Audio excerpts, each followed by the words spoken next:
Est-ce que vous vous souvenez du début? Quand tout le monde avait critiqué ce Maroc. Moi, le premier, j'avais complètement critiqué le Maroc. Mais il va falloir comprendre une chose.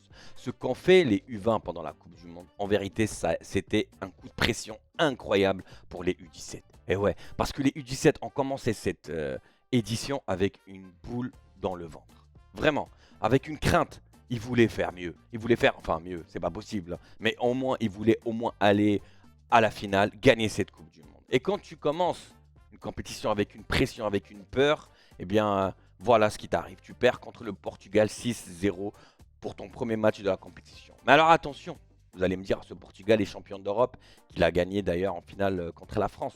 Mais peu importe, le Maroc ne devait pas absolument perdre ce match-là. 6-0, c'était trop. Maintenant, on a vu le résultat, cette évolution de cette équipe qui monte crescendo. On arrive en huitième de finale, on joue le Mali. Le Mali, une équipe qui voulait nous gagner. Oui, nos frères maliens, nos sœurs maliennes, elles voulaient absolument une revanche parce que le Maroc a complètement paralysé l'évolution, l'ascension du Mali dans le continent en tout cas, parce que c'est lui qui les a éliminés en Coupe du Monde des U17 de l'édition dernière, c'est lui qui les a privés d'un titre en finale de la CAN des U17, c'est le Maroc qui, franchement là ça devient le bourreau, le Maroc est le bourreau du Mali. Le Maroc non seulement a été fantastique durant cette compétition, enfin l'évolution marocaine a été fantastique parce que les deux premiers matchs contre le Portugal comme le Japon aussi, c'était vraiment des matchs, je pense, à oublier, mais c'était peut-être nécessaire pour regagner cette confiance et recréer un groupe. Parce que ce qui se passe là, ça recrée un groupe, ça ressoude vraiment les liens des joueurs. Et je pense que là, on va jouer les quarts de finale contre le Brésil. Est-ce que vous vous rendez compte? Qui aurait dit que ce Maroc allait aller là, avec l'entame de la compétition, il allait vraiment jouer cette quart de finale. Et contre qui? Contre le Brésil qu'on a éliminé en U20. Donc je pense que le Brésil, il veut aussi se venger. En fait, là, les gars, je vous dis la vérité. Les gars et les filles, bien sûr. Tout le monde veut se venger du Maroc.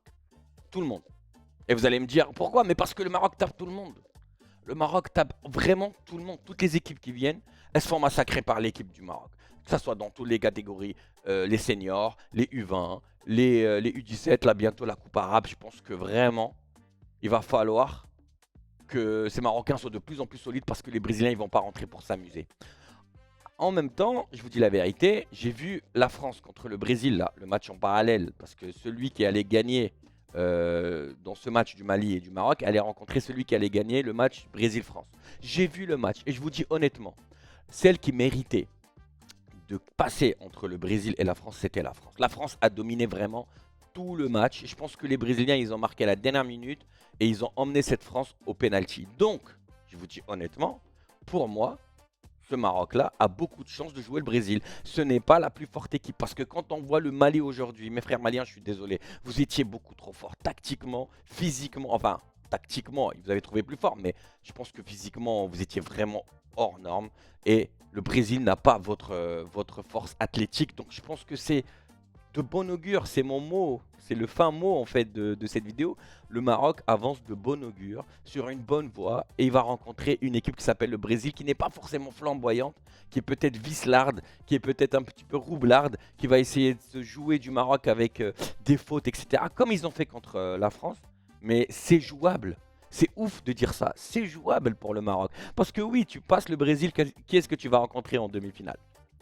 Certainement le Portugal. Le Portugal qui t'avait battu 6-0 en début de la compétition. Un match, comme je vous ai dit, qui n'aurait jamais dû être de ce score. Le Maroc aurait pu perdre, mais autant 6-0, non. C'était encore une fois, moi je mets ça sur la pression qu'ils avaient pour commencer cette compétition, comme je vous ai dit. Bref, ils vont jouer le Portugal potentiellement en demi-finale. Mais alors attention, on va pas sauter les étapes. Il y a d'abord le Brésil.